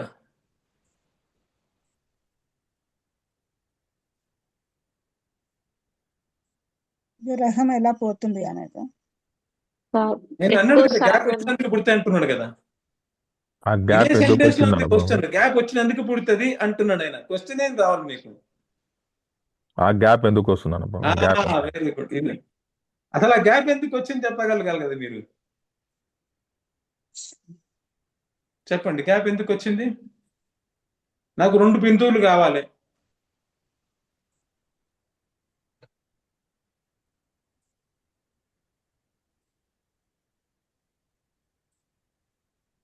నాకు చెప్పన్నా, మీరు ట్రై చేస్తారా? చెప్పండి గురువు గారు. నాకు అరౌండ్ 8:20కి అట్లా చెప్పండి, కొత్త లెసన్కి పోదాం. 8:20, 8:25కి అట్లా. సో నాకు నా దాంట్లో ఏంటంటే మీరు కనబడుతుంటారు కాబట్టి అది కనబడదు. పక్కకి ఎవరన్నా మీకు వాచ్ ఉంటే చెప్పండి. సో ఇప్పుడు ఏంటిదంటే నాకు ఒక బిందువు గురువు గారు ఇస్తే 99% ఇంకా వాసనలు పడున్నాయి కదా అట్లనే. అవునా? మనసు యొక్క నేచర్ ఏంటిదంటే మీకు ఆగ్రహం వచ్చింది, డబల్ ఫోర్స్ తో ఇట్లా తీసుకుపోతుంటే అది ఏం చేస్తా అంటే తిరగబడి డబల్ ఫోర్స్ తో ఇటు పోతుంది అది. ఇప్పుడు పిల్లవాడు పోతున్నాడు అనుకోండి, అదే ఊహించుకోండి, చిన్న పిల్లవాడిని మీరు ఫోర్స్ తో లోపల గుంజుతుంటే వాడేం చేస్తాడు? వాడు కూడా ఫోర్స్ వేస్తాడు కదా. దర్వాజనో దేన్నో పట్టుకొని, గడపనో దేన్నో పట్టుకొని, కాళ్ళకు అడ్డం వేసేసి ఇట్లా గుంజుతుంటాడు ఇంకా పట్టుకొని. మనసుకి ఇటు పోవడం ఇష్టం లేదు కాబట్టి ఆ కింద ఉన్నాయి కదా, అది కూడా డబల్ ఫోర్స్ వేస్తాయి. అవునా? డబుల్ ఫోర్స్ పెంచి మీకు అడ్డం వస్తుంటాయి, చెయ్యనివ్వమన్నమాట. దానికి ఇష్టం లేని చోటికి పట్టుకపోతున్నారు. దీనికేమో అటు పిల్లవాడికి ఆడుకోవడం ఉంటే మనం చదువుకోవడానికి పంపించినట్లు అనమాట. సో డబల్ ఫోర్స్ తో అది కూడా బయటకు వస్తున్నాయి వాసనలు, ఎటో పట్టుకపోతున్నాడు ఏందిరా అని చెప్పేసి. ఇంతకాలం ఎటో నేను కావాల్సిన చోట పట్టుకపోయి ఇప్పుడు సడన్ గా ఎటో డైరెక్షన్ మార్చిండి ఏంటిది వీడు అనిపిస్తుంది ఆ మైండ్కి, ఆ లోపల ఉన్న వాసనలకు, కామక్రోధాలకు. అవునా? అది డబుల్ ఫోర్స్ చేస్తుంది. అవునా? ఆ డబల్ ఫోర్స్ వచ్చేసి ఏం చేస్తుంది అంటే గ్యాప్ క్రియేట్ చేస్తుంది. అంటే నేను ఆగ్రహంతో ఏదైతే సేవ చేయాలనో ఆ సేవను భంగం కలిగించే ప్రయత్నం చేస్తాను అనమాట. సో ఆ గ్యాప్ ప్రొడ్యూస్ అయినందుకు ఏమవుతున్నది, నా లోపల విరహం పుడుతున్నది. నేను అనుకునేది దొరకట్లేదు కాబట్టి. ఆ విరహం అనేటువంటిది అగ్ని లాంటిది. అదేం చేస్తుంది? అది ఆ విరహం యొక్క ఫంక్షన్ ఏంటిది? వాసనలను దగ్ధం చేస్తుంది. ఎట్లా దగ్ధం చేస్తుంది? ఎంత దగ్ధం చేస్తుంది? ఎన్ని యూనిట్ల ప్రేమ పొందుతామో అన్ని దానికి డబుల్. ఇప్పుడు యాక్చువల్లీ నేను 2 యూనిట్ల ఫోర్స్ పెడుతున్నందుకు ఆగ్రహాన్ని 2 యూనిట్లు పెంచినాను కదా. పెంచినందుకు నాలో ఈ మనసు కూడా డబల్ ఫోర్స్ పెట్టింది కదా, 2 యూనిట్ల ఫోర్స్ పెట్టింది కదా. ఇప్పుడు అదేం చేస్తుంది? సేమ్ ఆ పువ్వు తెంపడము, మాల కట్టడము, దూడ పాలు, అదే పని డబల్ నాశనం చేస్తాయన్నమాట ఆ విరహం అనేటువంటిది. ఇప్పుడు విరహం అనే అగ్ని అందుకంటున్నారు దాన్ని. విరహం యొక్క ఫంక్షన్ ఏంటిదో అర్థమైంది కదా. ఇప్పుడు చెప్పండి, ఈ కాన్సెప్ట్స్ ఇక్కడ ఎందుకు యూజ్ చేస్తున్నానో అర్థం చేసుకోండి బాగా మీరు. నేను సింపుల్ గా చెప్పొచ్చు కదా, మీరు సేవా సాధన చేస్తుంటే గురువు గారు బిందువు ఇస్తారు, మీకు భక్తి దొరుకుతుంది అని చెప్పొచ్చు కదా. ఈ కాన్సెప్ట్ ఎందుకు ఇంట్రొడ్యూస్ చేస్తున్నా అసలు నేను? ఎందుకు ఇంట్రొడ్యూస్ చేస్తున్నా అంటే, మీకు ఎప్పుడైతే డబుల్ అవుతుందో, లోభం పెరుగుతుందో, ఆ లోభం మీకు కావాల్సింది తీర్చుకోవడానికి కోసం మీ లోపల ఆటోమేటికలీ ఆవేదన ఉత్పన్నమవుతుందో, సేవలో సాధన చేసేటప్పుడు ఆగ్రహం ఉత్పన్నమవుతుందో, ఆ ఆగ్రహం యొక్క ప్రయోజనం ఏంటిది అంటే, మీ లోపల అయితే లోభం పొందిందో, 2 యూనిట్స్ లోభం పొందాలని పొందిందో, ఆ 2 యూనిట్స్ పొందడం కోసం అది పొందేటట్టు చేస్తుంది అది. కానీ ఈ ప్రకృతి ఏం చేస్తుందంటే మళ్ళీ డబుల్ ఫోర్స్ తో అటాక్ చేస్తుంది మిమ్మల్ని. డబుల్ ఫోర్స్ అట్లా మళ్ళీ ఒక మెకానిజం ఉంది లోపలనే, భక్తులనే ఒక మెకానిజం ఉంది. ఇమ్మీడియట్లీ ఏం చేస్తుందంటే గ్యాప్ క్రియేట్ అయింది కదా, ఆ గ్యాప్ విరహాన్ని ప్రొడ్యూస్ చేస్తుంది డబుల్ ఫోర్స్ తోటి. అగ్నిని ఎక్కువ మంట లేపుతున్నది అనమాట. అవునా? మన దగ్గర ఆల్రెడీ ఉన్న అగ్నిలో నెయ్యి వేసినట్టు డబల్ అవుతుంది కదా అది. అప్పుడు అది పోయి డబల్ తగలబెడుతుంది దాన్ని. డబల్ తగలబట్టంగానే ఏమైందంటే ఆటోమేటికలీ ఆ ప్లేస్ లో 2 బిందువులు వచ్చేస్తాయి. అర్థమైందా ఈ మెకానిజం? అర్థమైంది. అంటే ఏంటిదంటే, మనం సేవా సాధన చేస్తుంటే ప్రేమ ఉత్పాదన అవడమే కాకుండా క్వాంటిటీ డబల్ డబల్ డబల్ అయికుంటూ పోతుంది అనమాట. అది చెప్పడం కోసం ఇది చెప్పాల్సి వస్తుంది నాకు. గుణరహితం భక్తి. గుణరహితం అంటే సత్వరజస్తము గుణాలు ఉంటాయి కదా. సత్వగుణం ఉన్నప్పుడు భజన చేయబుద్ధి అవుతుంది, రజోగుణం ఉన్నప్పుడు ఇంకేదో ఈ ప్రపంచంలో ఏమన్నా కార్యాలు, పెద్ద పెద్ద కార్యాలు చేద్దామనో ఏదో చేయబుద్ధి అవుతుంటది. తమో గుణం ఉన్నప్పుడు ఇవన్నీ ఎందుకు నిద్రపోబుద్ధి అవుతుంటది, అన్ని తామసిక కార్యక్రమాలు చేయబుద్ధి అవుతుంటది కదా. ఇది జరుగుతుంది. కానీ ఎప్పుడైతే భక్తిలోకి వచ్చి మీరు గురువు గారిని ఆశ్రయించి రాగానికి సాధన చేయడం మొదలు పెట్టారో, సేవ అర్థభావన నిష్ఠతోటి, ఇంట్రెస్ట్ తోటి బాగా, అవునా, నిశ్చయం చేసుకొని చేయడం మొదలు పెట్టిండ్రు, అది గుణరహితం. అంటే ఏంటంటే ఇట్లా ఫ్లక్చుయేట్ కాదు. అవునా? రెండోది అవిచ్ఛిన్నంగా ఉంటుంది, అంటే అనుస్యూతంగా జరుగుతుంది అనమాట. మూడోది ప్రతిక్షణ ప్రవర్ధమానం, ప్రతిక్షణం డబల్ అవ్వుకుంటూ పోతుంటుంది. ఆ డబల్ అవ్వడం ఎందుకు అవుతుంది అని నేను సైకాలజీ చెప్తున్నాను నేను మీకు. అంటే క్వాంటిటేటివ్లీ 1 బూందు నుంచి 2 బూందు, 2 బూందు నుంచి 4, 8, 16 ఇట్లా పోతూ ఉంటుంది. అంటే మీ ఆనందం పెరుగుతూ పోతుంది అనమాట, యాక్సిలరేట్ అవుతూ పోతుంది. ముందరికి పోవడం కాదు, వెలాసిటీ కాదు, యాక్సిలరేషన్ అవుతున్నది, డబల్ డబల్ అవ్వుకుంటూ పోతున్నది అనమాట. చెప్పగలుగుతారా ఇప్పుడు ఈ విరహం గురించి ఏమైనా చెప్పండి, క్విక్ గా చెప్పండి, ఎవరికైనా అర్థమైందేమో.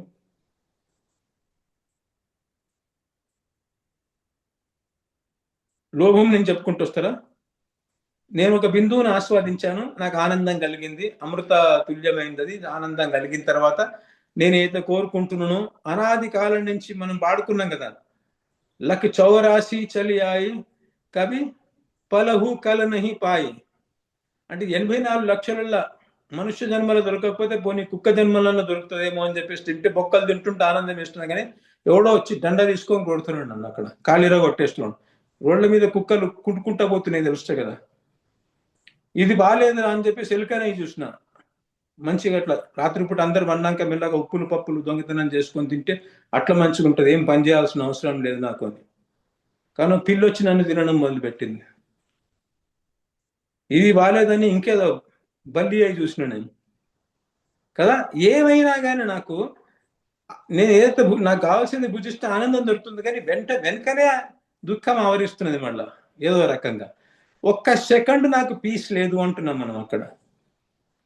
అనాది కాలం నుంచి మనకు ఆ వెతుకుతున్న ఏ ఆనందం, ఏ క్వాలిటీ ఆనందం వెతుకుతున్నామో అది దొరకలేదు. ఇప్పుడు ఫస్ట్ టైం దొరికే వరకులా ఆహా అని వెంటనే ఏం చేసింది, ఆ సోదర కాంగానే ఏం పుట్టింది, లోభం కలిగి లోభం పుట్టింది. లోభం లోభం పుట్టింది. ఏంటిది, ఇంకా కావాలి అనేటువంటి కోరిక. 2 యూనిట్స్ అని అట్లా పెట్టుకోండి, 2 units. అర్థమవుతా ఉంటుంది లే మ్యాన్ లాగా. అంటే ఒక యూనిట్ బదులు 2 యూనిట్లు కావాలని పుట్టింది. వెరీ గుడ్, కరెక్ట్ చెప్పారు. ఇప్పుడు 2 యూనిట్లు కావాలని పుట్టే వాటిలో ఏమవుతుందంటే ఆ 2 యూనిట్లుకి ఏముంటే 2 యూనిట్లు ఇస్తుంది మీకు, ఆగ్రహము, ఆవేశం. అదే పని అదే, కానీ ఆవేశం ఉంటే దొరుకుతుంది, ఆవేశంతో పని చేస్తే దొరుకుతుంది. సో ఆవేశం ఉత్పన్నమైంది. ఆవేశం యొక్క ప్రయోజనం ఏంటిదంటే గురువు గారు కృప వల్ల 2 బిందువులు వస్తుంది మనకు. నాకున్న ఆవేశం చూసి, ఆవేగం చూసి 2 బిందువులు ఇస్తాడు. సరే, నెక్స్ట్ వచ్చేస్తుందా నాకు ఆవేశం, నాంగని వచ్చేస్తుందా? లేదు, ఆ కోరిక తీరడానికి. ఎందుకంటే నేను ఆవేశంతో సేవ చేయాలి కదా, సేవ అర్థభావన చేయాలి కదా. ఆవేశం వచ్చింది, ఆవేశంతో సేవ అర్థభావన చేయాలి నేను.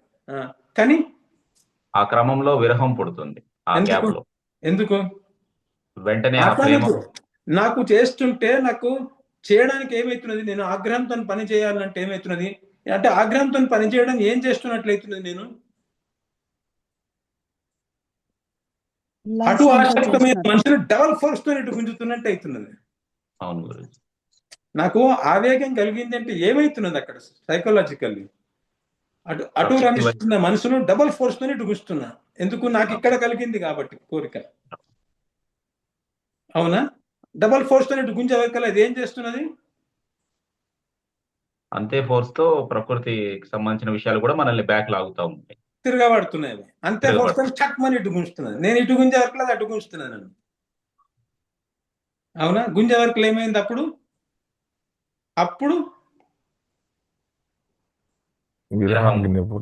గ్యాప్ వచ్చింది. అప్పుడు గ్యాప్ వచ్చింది. నేను అనుకున్నది, నాకు ఆగ్రహం లోభము గలంగానే నేను పోయి సేవను సాధన ఆగ్రహం చేస్తే బాగానే ఉంటుండే, కానీ చెయ్యబోతుంటే మనుషులు ఇటు గుంజినందుకు అది ఇటు డబల్ ఫోర్స్ తో గుంజింది. చట్మని గుంజే వరకు గ్యాప్ ఏర్పడింది. ఆ గ్యాప్ ఏం చేసింది, విరహం కలిగించింది. ఆ విరహం అనేటువంటిది అగ్ని. ఆ అగ్ని ఏం చేసింది, ఈ గుంజుతున్నటువంటి వాసనలను, గుంజుతున్నటువంటి కామక్రోధాలను దగ్ధం చేసి పడేసి అట్లా గ్యాప్ ఏర్పడింది. అందులో నాకు 2 యూనిట్లు ప్రేమ వచ్చింది. బస్ ఇట్లా క్వాంటిటేటివ్లీ డబల్ అయికుంటూ పోతున్నది. 8:20 టైం, 8:20 దాటి. సరే, అయితే మనం నెక్స్ట్ ఇంకెవరైనా ఏమైనా చెప్తారా? నెక్స్ట్ టాపిక్ వెళ్ళిపోదాం. ఎందుకంటే మీకు ఈ విషయాలు ఎంత క్లియర్గా అర్థమైతే మీ సాధన ఎంత బాగా అవుతుంది. అర్థం చేసుకోవడంలో ఉన్నదంతా అనమాట. యాక్చువల్లీ మీకు క్లియర్గా అర్థమైపోతే ఇంకా సాధన కూడా అవసరం లేదు. అర్థం కావడం కోసం సాధన. మీకు ఎప్పుడైతే క్లియర్ అర్థమై గురువు గారి మీద విశ్వాసం పెట్టేసి గురువు గారి మీద డిపెండ్ అవ్వడం మొదలెట్టిన అనుకోండి, గురువు గారి దగ్గర నుంచి ఫ్లో అయితేనే ఉంటుంది. అది ఇట్లా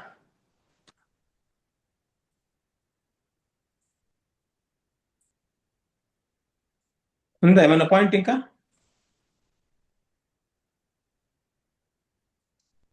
తులసి నీదేమైనా పాయింట్ ఉందా?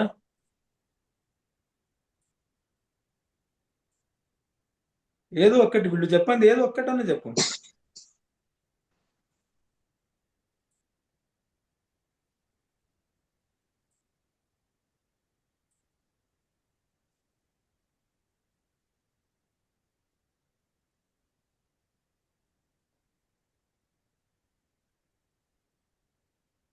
మనం ఏ లైన్ దగ్గర ఆపినామంటే చెప్పండి, ఏ లైన్ దగ్గర ఆపినాం? మాయానే ప్యాస్ బడాయి, గురువరునే ప్యాస్ బుజాయి. అవునా? సో ఇప్పుడు మేము ఏంటంటే దీని సెంట్రల్ థీమ్ ఏంటిది, ఆ సెంట్రల్ థీమ్ని ఎప్పుడు ముందర పెట్టుకోండి. ఈ సెంట్రల్ థీమ్ అంటే నేను గురుదేవ్ గారు శరణంలోకి వచ్చిన ఇప్పటిదాకా నేను ఫెయిల్ అయింది ఎక్కడ అంటే, అన్ని చేసినాను, గుండు కొట్టుకున్నాను, తిలకం పెట్టుకున్నాను, పంచ సంస్కారాలు చేసుకున్నాను, ధోతి కట్టుకుంటే ధోతి కట్టుకున్నాను, ఏం చేయమంటే అది చేసినాను, కానీ నా మనసును మాత్రం మీకు ఇవ్వలేదు కదా. అందుకోసమే నాకు ఇదంతా అంటుకున్నది. ఏంటిది? 3 రకాల కష్టాలు, నరకము, 84 లక్షల యోనులు చెప్పుకుంటున్నాం కదా. సో ఆ థీమ్ అది జ్ఞాపకం ఉంచుకోండి. మాయానే ప్యాస్ పడాయి అనే దగ్గర మీరు ఏం చెప్పాలి? అదే థీమ్ని పట్టుకొని చెప్పాలి. మాయానే ప్యాస్ పడాయి అంటే ఏంటిదంటే, నేను గురువు గారి మాట వినకుండా దీక్ష తీసుకున్నాను, గురువు గారి దగ్గర పోతున్నాను, అంతా చేస్తున్నాను, శ్రవణం చేస్తున్నాను, సాధన చేయమంటే జపం చేస్తున్నాను, కానీ నా మన్మాని చేస్తున్నాను. నా మనసు ఏం దోస్తుందో అట్లనే చేసుకుంటూ పోతున్నా. మనసును గురువు గారికి ఇవ్వట్లే, నేను పైన చేస్తున్నామని. అట్లా చేసినందుకు ఏమవుతుందంటే గ్యాప్ ఏర్పడి అది వస్తున్నది. ఏది? మాయ వచ్చేసి నన్ను దేహం ఆత్మలోని మర్చిపోయేటట్టు, దేహం అనుకునేటట్టు చేసే వాటికి ఏమవుతున్నది, ఆటోమేటికల్ ఇంతకు ముందే అనుకున్నాం కదా, ఆటోమేటికల్ నేను చేస్తున్నా కోరికలు తీర్చుకుంటున్నా. అవునా? కోరికలు తీర్చుకుంటున్నా కొద్ది ఏమవుతున్నది, ఇంతకు ముందే అనుకున్నది కదా, కోరికలు తీర్చితే ఏమవుతుంది? లోపం కలుగుతుంది. సో అది డబల్ అవ్వుకుంటూ పోతున్నది. ప్యాసి బడాయి. అవునా? గురువారినే ప్యాస్ గుజాయి అంటే గురువు గారు ఎట్లా దాన్ని చేస్తున్నారు, ఆర్పేస్తున్నారు.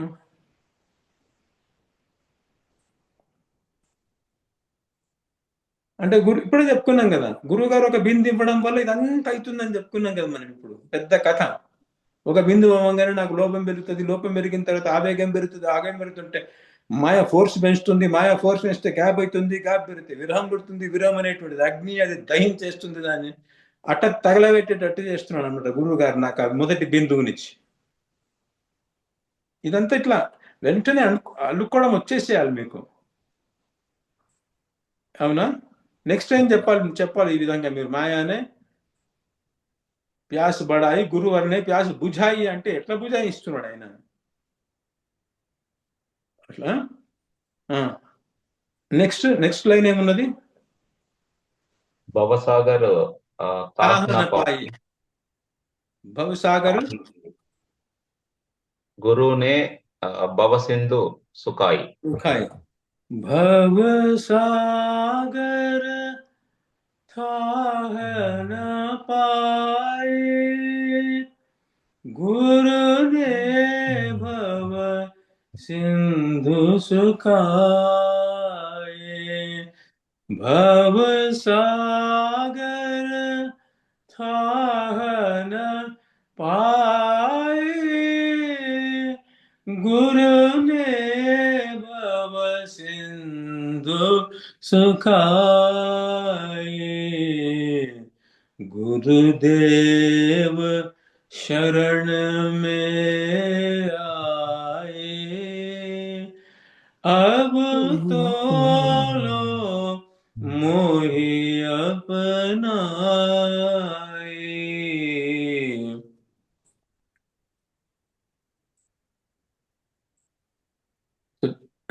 ఏం చేశారు? దీన్ని లిటరల్ మీనింగ్ ఏంటిది?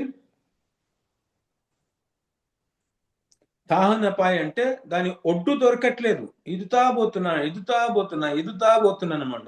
ఎంత ఈదినా కానీ అంటే ఈ దుఃఖం నుంచి ఎట్లా బయటపడాలిరా నాయనా, నేను ఈ సంసార చక్రం నుంచి ఎట్లా బయటపడాలి, నేను తాపత్రయాల నుంచి ఎట్లా బయటపడాలి, నరకం నుంచి ఎట్లా బయటపడాలి, 84 లక్షల యోనులు అయితే భ్రమిస్తున్నానో దాంట్లో నుంచి ఎట్లా బయటపడాలి, పునరపి జననం పునరపి మరణం అవుతుంది కదా, ఇందులో నుంచి ఎట్లా బయటపడాలి నేను అని చెప్పేసి ఈదుతా ఉన్నా. ఎంత ఈదినా కానీ దాని ఒడ్డు నాకు తెలుసుకోలేకపోతున్నా అనమాట. అనంతమైంది అనమాట ఈ సంసారం. అంటే ఒక యోని నుంచి ఒక యోనిని తిరుగుతూనే ఉంటారు మీరు ఎప్పటిదాకానైతే ఈ సమర్పణ. మళ్ళా సెంట్రల్ థీమ్ అదే కదా, అది పెట్టుకొని చెప్పాలి. అవునా? నేను ఎప్పుడైతే గురువు గారికి శరణాగతి కావట్లేదో, శరణాగతి కాకుండా నేను కింద ఇదే ప్రయత్నం చేస్తే, సాధన చేసే ప్రయత్నం చేస్తే, ఎంత ఈదినా కానీ నాకు ఒడ్డు కనబడని, అసలు దరిదాపులో కూడా కనబడదు. ఎక్కడ చూసినా మళ్ళీ అంత సముద్రం కనబడుతుంది. అంటే నేను 1000 కిలోమీటర్లు పోయినా మళ్ళీ ఇంకొక 1000 కిలోమీటర్ కనబడుతుంది. నా కన్నెంత దూరం కనబడుతుంది అంత దూరం మళ్ళీ సముద్రం కనబడుతూనే ఉంటది. నా పాయ అంటే ఒడ్డు కనబడట్లే అసలు నాకు. దొరుకుడు సంగతి పోని. అవునా? అదే గురువు గారు ఏం చేస్తున్నారు? గురువు గారికి శరణాగతి అయిపోతే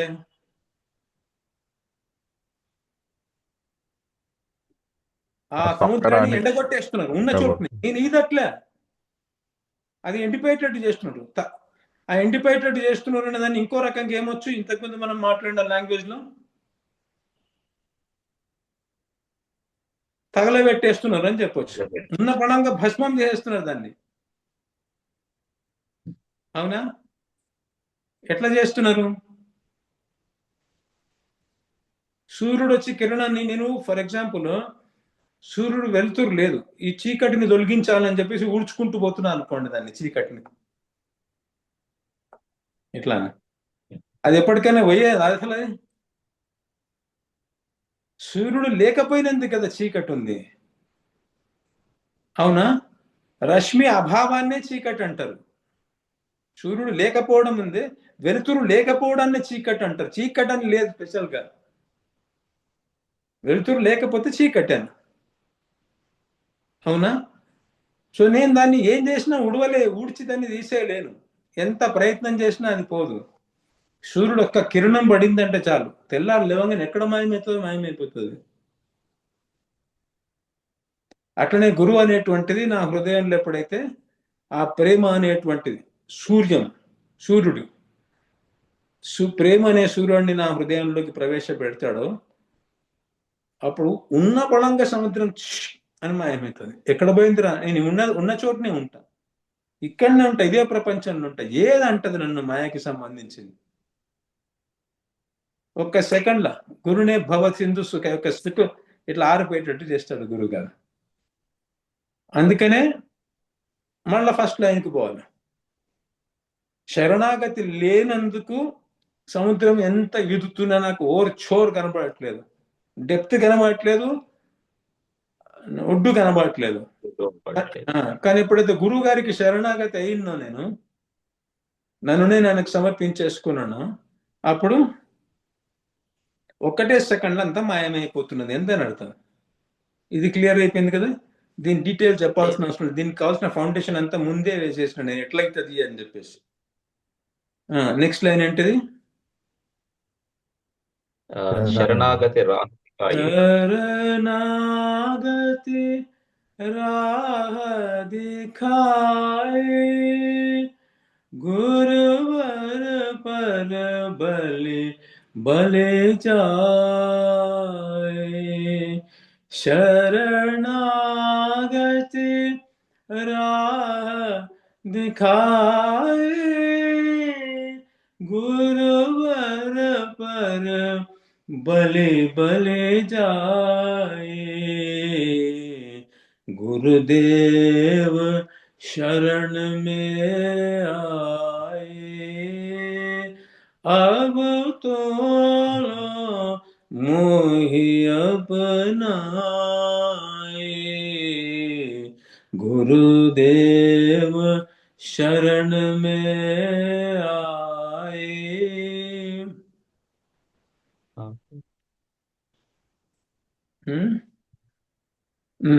సో ఏం ట్రిక్ చేశారు గురువు గారు? ఏం ట్రిక్ చేసినది? అని ఇట్లా మాయమైపోయింది సముద్రం, ఎండిపోయింది. ఇప్పుడే ఉండే ఎక్కడ పోయింది? ఉన్న ఒకటే ఒక సెకండ్ లో. ఆ నెక్స్ట్ లైన్ లో అదే ఉన్నది. శరణాగతి అయినందువల్ల శరణాగతి పాత చూపించాడు నీకు దారి. బాబు, నీ అంత నువ్వు దాన్ని ఉడవలేవు. అవునా? సూర్యుడు లేనందువల్ల చీకటి ఉంది, కానీ చీకటికి ఏమీ ఇట్లా ఉనికి లేదు, దానంతరం అదే. భగవంతుడు లేనందుకు మాయ ఆవరిస్తున్నది నేను. దాన్ని ఎంత ఈదినా ఈదలేవు. మాయ భగవంతుని యొక్క శక్తి, అది దాన్ని యుద్ధం చేయాలంటే భగవంతునితో యుద్ధం చేసినట్టు, నీ వల్ల కాదు, నువ్వు ఇంత బిందువు. అదే కాకుండా ప్రాకృతమైనడివి, దానికి బందీ అయి ఉన్నోడివి. ఒక్క సెకండ్ అని మర్చిపోయేటట్టు చేస్తున్నది, అని దేహం అనేటట్టు చేస్తున్నది. దాన్ని ఏం చేస్తావు నువ్వు? దాని అధీనంలో ఉన్నావు కదా. ఏం చేయలేవు బాబు.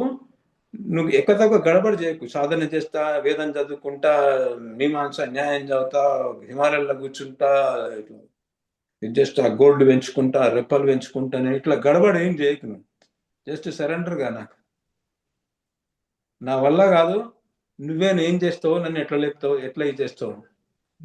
అవునా, నేను నీకు శరణాగతి అవ్వడానికి వచ్చాను, నువ్వే నన్ను నీ దాన్ని చేసుకో అని ఇట్లా అను మనస్పూర్వకంగా. అని నేను చెప్పినట్టు చెయ్యి. ఆత్మదాస పరకుడు అంతే అనుకో. అవును, ఇప్పుడు దాసుడు ఏం చేస్తాడు, ఇట్లా చేస్తాడు, చెయ్యి బస్ అంతే. ఇట్లా ఏది చెప్తే అది చేస్తూ మనస్సు బుద్ధిని ఆయనకి ఇచ్చేస్తే ఏం చేస్తాడంటే ఆయన ప్రేమను ప్రవేశపెట్టేసి నేను మాయమేట ఒకటే సెకండ్లో మాయేటట్టు చేస్తాడు. టైం పట్టదు, ఒకటే సెకండ్లో మాయమేటట్టు చేస్తాడు. ఉన్న ప్రణంగా అది లేట్ అవుతుందంటే నేను ఇవ్వట్లేదు అన్ను నేను ఆయనకు, అంటే కించతాన్ని చేస్తున్నా, ఇచ్చినట్లు ఇచ్చి గుంజుకుంటున్నా, ఇక పట్టు అంటున్నా. గురుగారు పట్టుకునేటప్పుడు మళ్ళీ ఇట్లా గుంజేసుకుంటున్నా, అమ్మ అని చెప్పేసి ఇచ్చినట్టు చేసి మళ్ళీ గుంజేసుకు. ఇట్లా చేసే వరకు ఏమవుతుందంటే ఆయన ఇవ్వడం వీలు కావట్లే ఆయనకు. అవునా, మా గురువు గారు అంటారు, హఠీ షఠీ కో జగద్గురు కా బాప్ బి नहीं सुधार सकता అంటాడు. హఠి అంటే ముండేసినాడు, ఏమన్నా చేసుకున్నా మనిషి మాత్రమే ఇవ్వ. నేను ట్రై చేసి చూద్దాం, నా మనసు దోచుకుంటామేమో, ఇయ్యే నేను అనేవాడితే హఠి ఉన్నాడు. షఠి అంటే మూర్ఖుడు, ఆర్గ్యుమెంట్ చేస్తుంటాడు, ఊరికే తర్కం చేస్తుంటాడు, ఏం మాట్లాడకుండా బుద్ధి పెట్టకుండా సమర్పణ కారా అంటే అట్లెట్లా? ఒకవేళ సంసారాన్ని వదిలేదే ఉంటే మరి ఇవన్నీ ఎందుకు పెట్టినావు నాకు లంపటం? ఒక తల్లి గర్భంలో 9 నెలలు పెట్టి ఆమె నన్ను పోషించేటట్టు చేసి ఇప్పుడు వదిలిపెట్టినంటే ఎట్లా వదిలిపెడతా అనుకుంటున్నాను? ఒకవేళ తీయదలుచుకుంటే అట్లనే తీసే, ఇవన్నీ లేకుండానే తీసే. ఇట్లా మొండితనంగా ఆర్గ్యూ చేస్తుంటారు అందరూ, చాలా మంది కదా.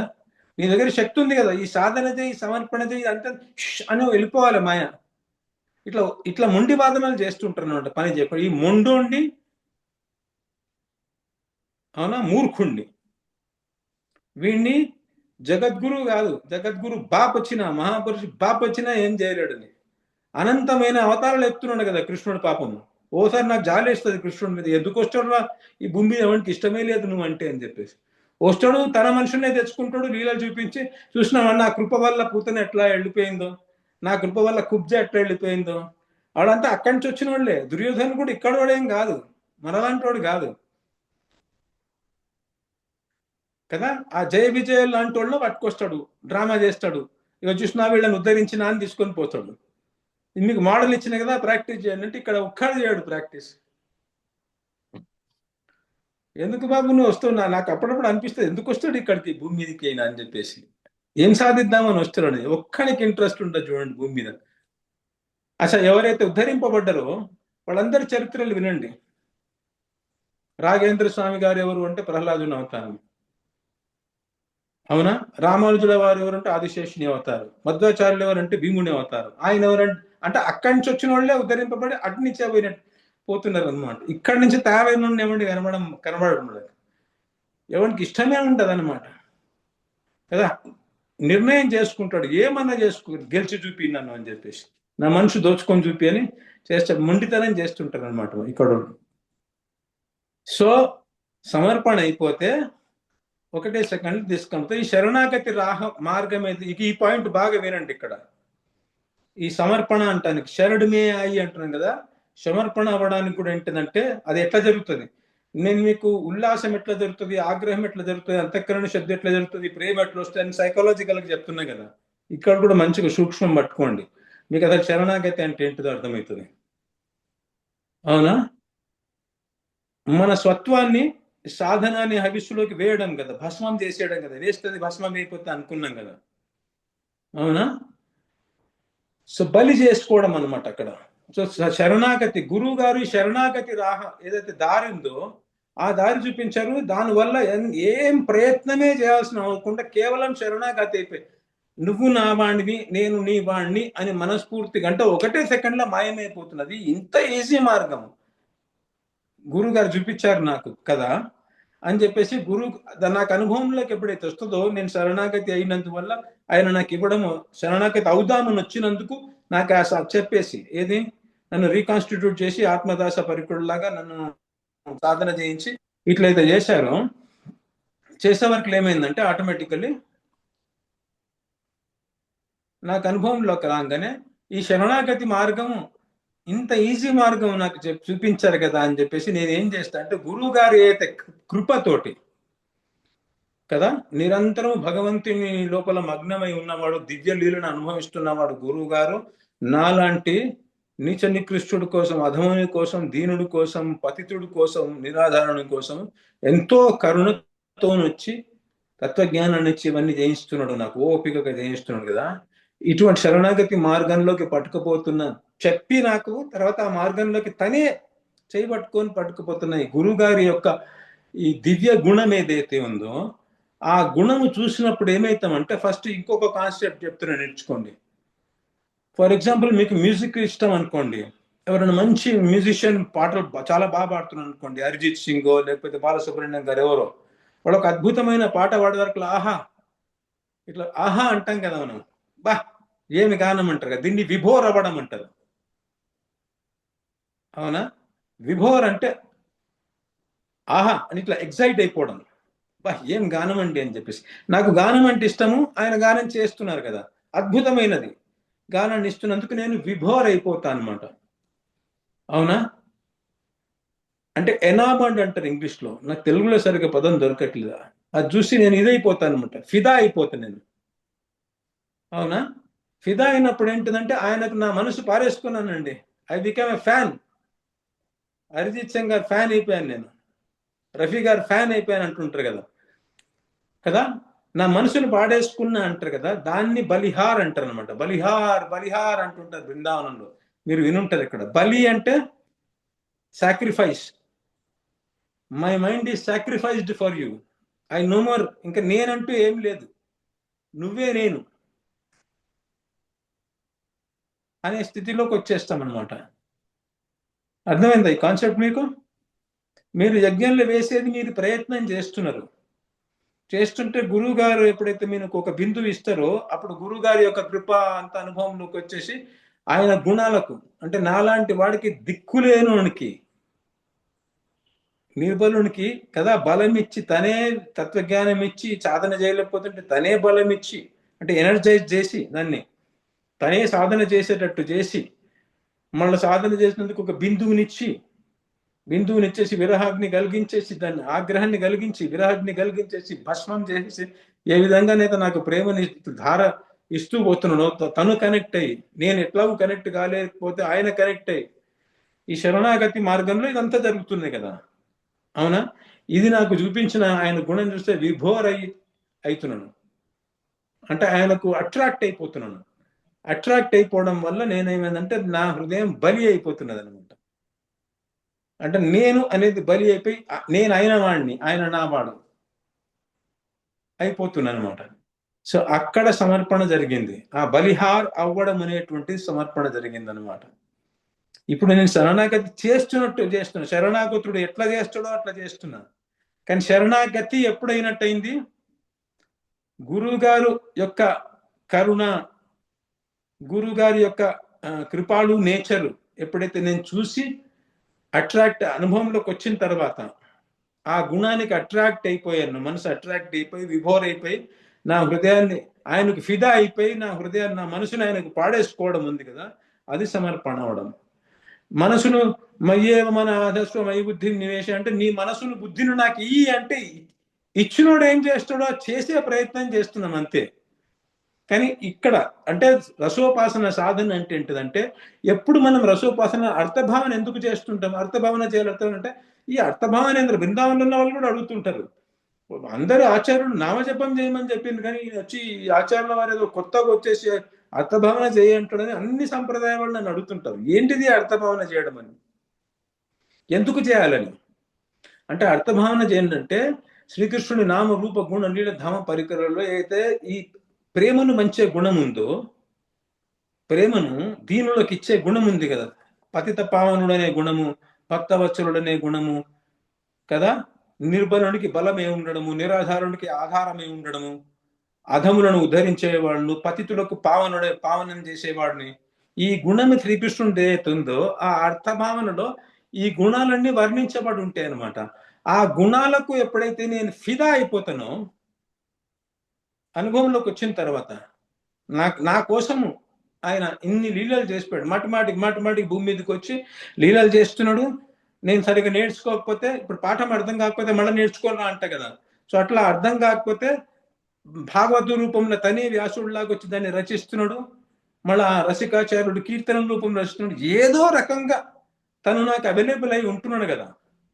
సాక్షాత్తుగాను పురాణం రూపంలోనూ, కీర్తన రూపంలో, నామ రూపంలో నాకు అవైలబుల్ అయి ఉండి నన్ను ఉద్ధరించడం కోసం ఇట్లా ఇంత ప్రయత్నం చేస్తున్నటువంటి భగవంతుడిని యొక్క నేచర్ చూసి ఇది అనుసంధానం చేసుకుంటూ, నామం చేసేటప్పుడు ఉట్టిగా నామం చేయకుండా ఇట్లా అనుసంధానం చేస్తుంటే ఏమవుతుందంటే ఆయన యొక్క గుణాలకు నేను ఫిదా అయిపోతా,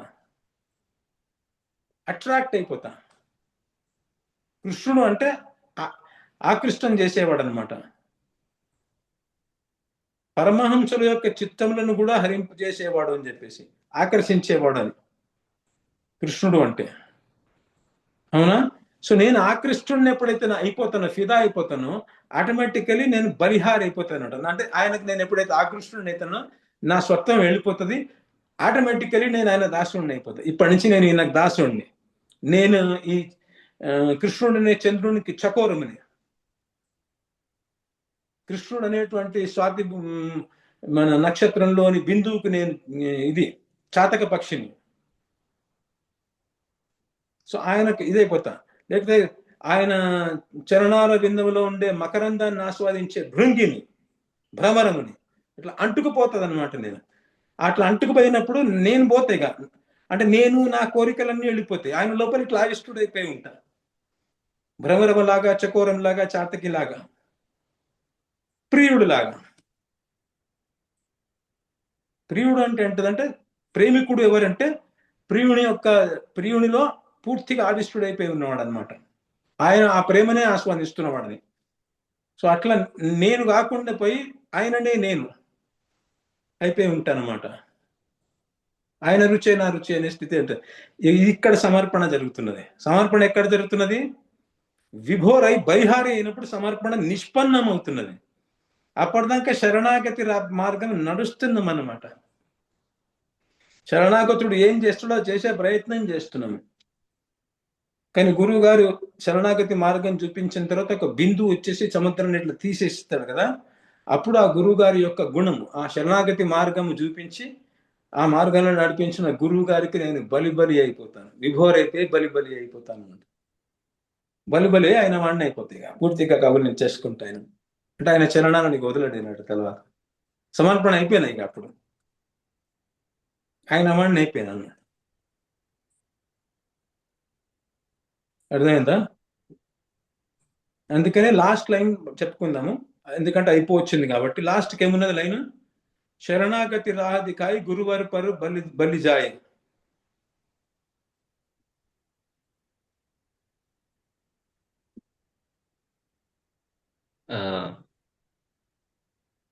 జగు జనమి దుక్కు పాయి అబ్బు గురుకి లై శరణాయి. సో ఇది అంటే ఈ శరణాగతి మార్గం చూపించిన గురువు గారు నేను వినందుకు ఏమైందంటే ఈ జగత్తులో జన్మ కొట్టుకొని తిరుగుతున్నాను. సో గురువు గారు ఈ శరణాగతి మార్గం నాకు ఎట్లయితే అర్థమయ్యేటట్టు చేసిందో అప్పుడు నేను ఇప్పుడు ఏం చేసిన అంటే ఈసారి మాత్రము ఇక మళ్ళీ 84 లక్షలకు పోవద్దని చెప్పేసి గురువు గారి శరణాగతి మార్గంలోకి పోవడానికి సిద్ధమైపోయింది అనమాట. అని మన జగద్గురు కృపాలు ఏం చేస్తున్నారంటే తూ జా కృపాలు శరణాయి హరి పరఖత్ భుజు ఫైలాయి అంటే తనకు తాను చెప్పుకుంటున్నారు. తూ జా కృపాలు అని తనకు చెప్పుకుంటున్నారు ఒక మీనింగ్. రెండో మీనింగ్ ఏంటంటే తూ జా కృపాలు శరణాయి, కృపాలు అయిన నీ గురువు యొక్క శరణాగతిలోకి పో.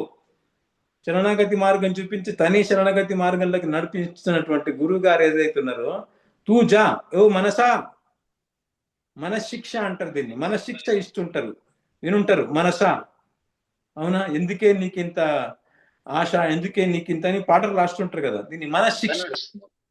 సో ఈ మనశిక్ష ఇస్తున్నారు. తూ జా కృపాలు, ఓ మనసా నువ్వు పోయి కృపాలు అయినటువంటి ఆ సద్గురు ఉన్నాడు కదా, తుజా కృపాలు శరణాయి, ఆయన శరణులకు పో. హరి పరఖత్ భుజ్ ఫైలాయి, అంటే హరి లోపల హృదయంలో హరి ఏం చేస్తున్నాడు అంటే ఇట్లా చేతులు బార చాపుకొని వెయిట్ చేస్తా ఉన్నాడు అనమాట. ఆయన ఇట్లా ఇట్లా ఉన్నాడు, మనం అట్లా ఉన్నాము, మనం బయట వైపు చూస్తున్నాం.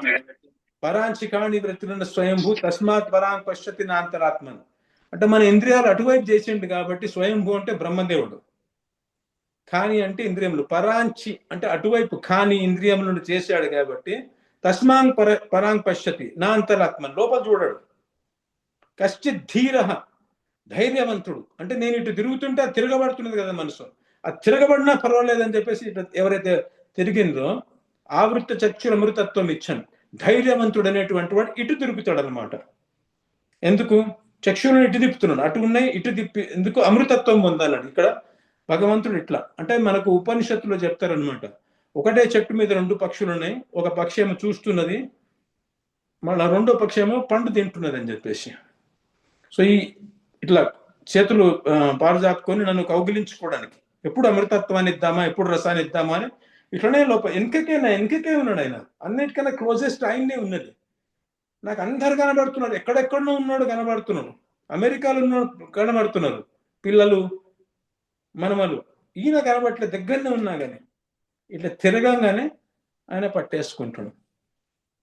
అంటే ఏం చెప్తున్నానంటే, ఆ కృపాలు అయినటువంటి ఓ జీవుడా, ఓ మనసా, జగ జనమి జనమి దుఃఖపాయి, గురువు గారి దగ్గర శరణాగతి పోనందుకు జన్మ జన్మలను పుట్టి పుట్టి పుట్టి పుట్టి మళ్ళా దుఃఖాన్ని పొందినవు, ఇది అలసిపోయినావు, పెరుగుతూనే పోతున్నది కానీ కోరికలు తగ్గుపోవట్లేదు, నరకాలకు పోతున్నావు అనంతమైన సార్లు. ఇదంతా ఎందుకు?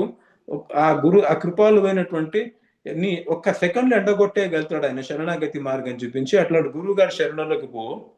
శ్రీకృష్ణుడు ఇట్లా చేతులు బాగా చెప్పుకొని నీ వెనకనే నిల్చున్నాడు, ఒక్కసారి ఆయన శరణులకు పోయి చూడు, ఒకటే సెకండ్ ఆయన నేను ఇట్లా పట్టేసుకుంటాడు అని. శరణాగతి యొక్క ఇదన్నమాట. ఇది బాగా చింతన చేయండి. ఈ ఒక్కటి మీకు అబ్బినా కానీ భగవత్ సాక్షాత్కారం అయిపోతుంది. ఇది అర్థం కాకపోయి భగవత్ సాక్షాత్కారం కాకపోతే రెండో శ్లోకంలో రేపు వచ్చే నెక్స్ట్ వీక్ చెప్పండి నాకు ఇది అర్థమైంది, భగవత్ సాక్షాత్కారం అయిపోయింది నాకు అని చెప్పేసి. కాలేదంటే రెండో క్లాస్కి రండి. నికుంజం కనబడిపోయింది నాకు, నేను సఖీనండి, మీరు కూడా కనబడ్డారు అని చెప్పండి వచ్చే క్లాస్లో. అట్లా కనబడితే క్లాస్కి రాకండి, వచ్చేసినట్టే మీకు, అక్కడ నికుంజంలా కలుద్దాం. అయిపోయింది కదా, అక్కడ కలుసుకుందాం, ఇక్కడేం పని మనకు. రాలేదనుకోండి మీరు రండి, నేను కూడా వచ్చేస్తా, మళ్ళీ రెండో పాఠాన్ని చెప్పుకుందాం, రెండో క్లాస్ భజన చెప్తాను, సరేనా? ఏమన్నా లాస్ట్ మినిట్ ఉందా? బాగుందా ఈ భజన? ఎట్లుంది? బాగుంది. రసోపాసన ఎట్లుంది? బాగుందా రసోపాసన? బాగుంది. సో కలుద్దాం, వచ్చే వారం కలుసుకుందాం. నెక్స్ట్ ఇప్పుడు ఇంకో భజన తీసుకుంటా, మీతో బాగా చెప్పిస్తా, నెక్స్ట్ తీసుకొని రెండో భజన మొదలు పెడతా, సరేనా? శ్రీ గురవే నమః. ఎక్కడ పోయింది?